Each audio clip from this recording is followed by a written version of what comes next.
হাসিনা, আসাদুজ্জামান খান কামাল এবং চৌধুরী আব্দুল আল মামুনের বিরুদ্ধে যে মামলাটি দায়ের হয়েছে আইসিডিবিডি কেস নাম্বার 1, সেটি আজকে নির্ধারিত তারিখ ছিল এবং আজকে ছিল তাদের বিরুদ্ধে যে গ্রেপ্তারি পরোয়ানা জারি হয়েছিল সেই গ্রেপ্তারি পরোয়ানা তামিল হয়েছে কিনা সেটা রিপোর্ট দেওয়ার জন্য। গ্রেপ্তারি পরোয়ানার ব্যাপারে আমাদের আইনশৃঙ্খলা রক্ষাকারী বাহিনী অর্থাৎ পুলিশ রিপোর্ট দিয়েছেন যে আসামি শেখ হাসিনা এবং আসামি আসাদুজ্জামান খান কামালের বাসায় বিভিন্ন সময় অভিযান পরিচালনা করে তাদেরকে সেখানে পাওয়া যায়নি। তারা রিপোর্ট দিয়েছেন আরও যে বিভিন্ন সামাজিক যোগাযোগ মাধ্যম এবং পত্রপত্রিকার রিপোর্ট থেকে তারা জানতে পেরেছেন যে এই আসামিদ্বয় গ্রেপ্তার এড়ানোর জন্য বর্তমানে ভারতে পলাতক অবস্থায় রয়েছেন, তাদেরকে পরবর্তীতে গ্রেপ্তার করা সম্ভব হলে আদালতে সোপর্দ করবে।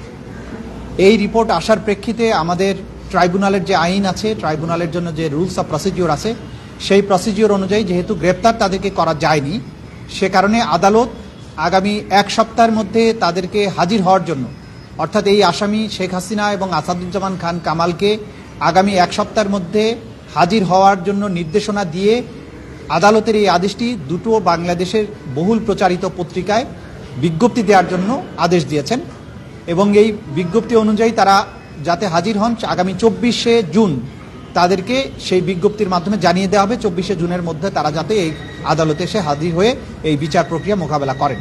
আগামী 24শে জুন তারিখে পরবর্তী তারিখ নির্ধারিত হয়েছে।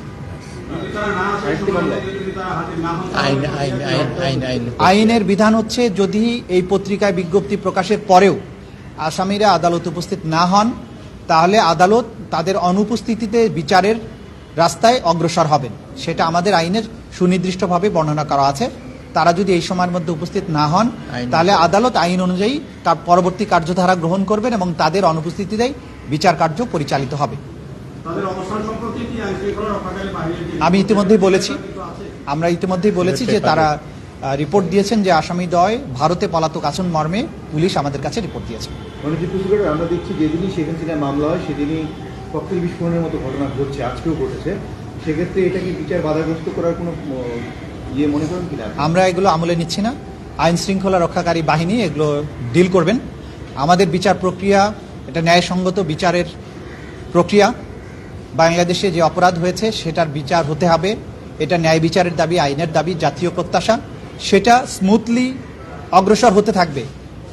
কেউ যদি এটাকে বাধাগ্রস্ত করার চেষ্টা করে, কেউ যদি আইন অমান্যকারী কোনো কাজ করে, সেই ব্যাপারে যথাযথ আইনি ব্যবস্থা গ্রহণ করা হবে।